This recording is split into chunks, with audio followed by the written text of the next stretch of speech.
Madam Web is the latest entry of Sony's pathetic attempt at rinsing the Spider-Man IP for all it's worth. After the whopping success of the two Venom movies and cult classic Morbius, why wouldn't they keep pumping these out?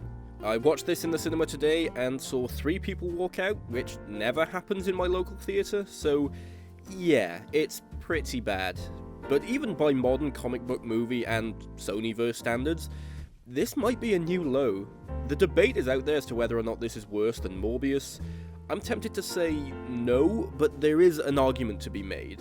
I mean, from the beginning, the casting is just off. Don't get me wrong, I like Dakota Johnson, she seems nice and usually does her best with what she's given, which isn't a lot here, but she's usually noted for playing more quiet and reserved characters, so making her the lead in your new superhero movie is certainly a choice. Sydney Sweeney, who kind of had a big breakthrough in recent years as a modern sex symbol, is cast as the nerdy teenager, identified by the dorky glasses and dungarees she's wearing in the first scene we see her in. And taking an actor like Adam Scott, notable for his comedic performances, and then giving him no jokes to work with is just a real confusing decision. I know comedians can break through into mainstream acting roles, but come on, this isn't that. The film might have the worst supervillain in recent memory. You thought Jesse Eisenberg's Lex Luthor was bad? What, you didn't like Spider-Man 3's Venom? Believe me when I tell you that Ezekiel Sims is not even a person. I don't know what personality traits he has, all I know about him is that he will kill people to get what he wants, and he doesn't want to die.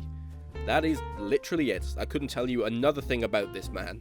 It doesn't help that Tahar Rahim is just not very good in this.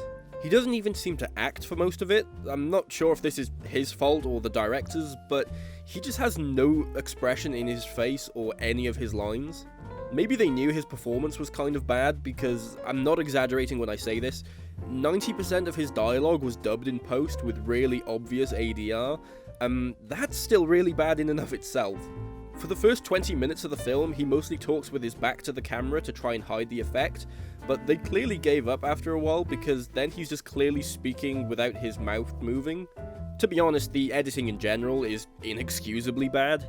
There are small choices that I'm just not a fan of, and much bigger problems that go on to impact the narrative. During the diner sequence, the diegetic music is played over the top of the score, which leaves a very awkward sort of dissonance in the audio because they're at different tempos and keys. In the first act, there's a whole bunch of random crash zooms like Zack Snyder used in Man of Steel, but it's never really used in the time where it feels appropriate. It felt pretty random. There are some edits that detract from the pacing, like the entire opening sequence with Cassie's mum. It goes on for like 10 minutes, which we then have recapped and re-shown to us in the climax with most of the details still there, so we have to watch this part twice for some reason. There's a point where Cassie has to travel to Peru to find the place of her birth, and with the way the movie is put together, it seems like she gets from New York to Peru and back in a single night, which is just ridiculous. And this whole sequence opened the door to me questioning, how did she even get there? I assume she caught a plane, because there's no way she could have gone by boat or anything that fast, but how did she get through the airport when she's currently wanted by the police for kidnapping? It's as if the film itself forgot that was a plot point it had established.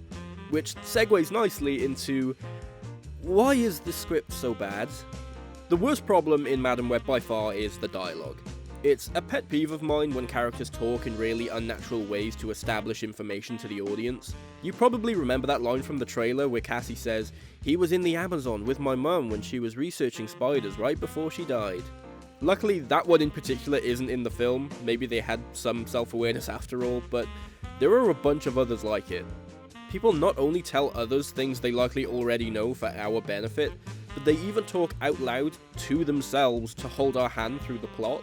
There's a few moments where Cassie is alone in her apartment and basically talks directly to us as the audience. She says to a cat something like, "Us strays have to stick together, right?" And a bit later exposits a whole bunch of information from a box of photos she has, ending with, "How'd you know you can't climb walls if you never tried?" Pretty much every plot point is fueled by contrivances, like how on her trip to Peru, she immediately finds the exact spot from her mother's photograph. Peru is a pretty big country, so even if those documents stated an exact settlement or something, that was pretty lucky.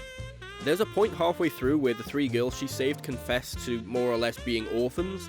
Their parents are out of the picture for one reason or another, and they don't have anyone to take care of them, which I thought was going to tie into the main story somehow, showing how similar they are to Cassie, but the movie never addresses it again, besides the fact that she kind of adopts them. The film doesn't explain why Ezekiel has a dream about them, so the fact that Cassie just happens to bump into all 3 of them on a train and how similar all their lives are is certainly a coincidence.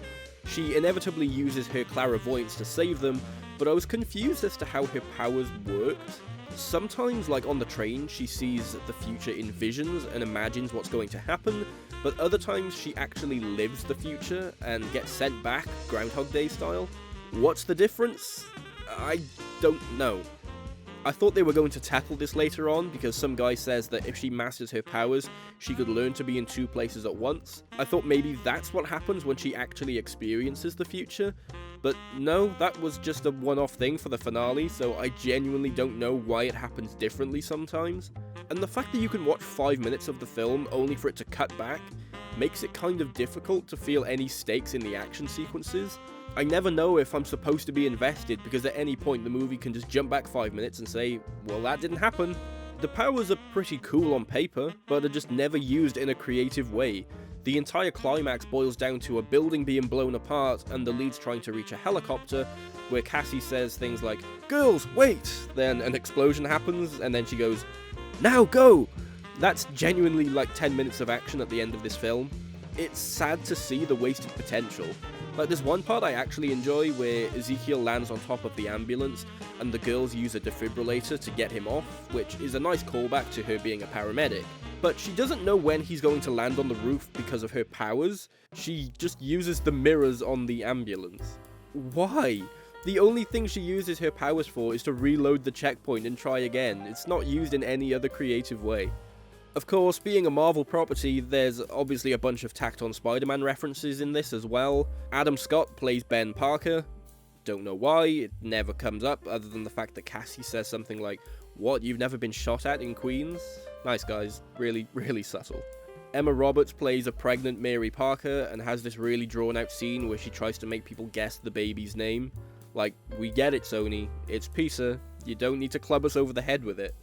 Oh, and who can forget the Peruvian Spider-Man saying, "When you take on the responsibility, great power will come." Ah, it really rolls off the tongue, doesn't it? In conclusion, Madame Web doesn't have a lot going for it. As far as things I liked, the whole sequence with Ezekiel chasing the protagonists in the train station could have been creepy if it was shot and edited a little better. It made me think of how cool it would be to see a Spider-Man short film or something where it's just the black suit Spidey stalking some criminals. Have it be from their perspective and shoot it like a horror movie. I don't know, maybe it wouldn't work, but seeing the villain in this creep about, I can see how it would be frightening to a regular person. I also think that what this has over Morbius is Dakota Johnson.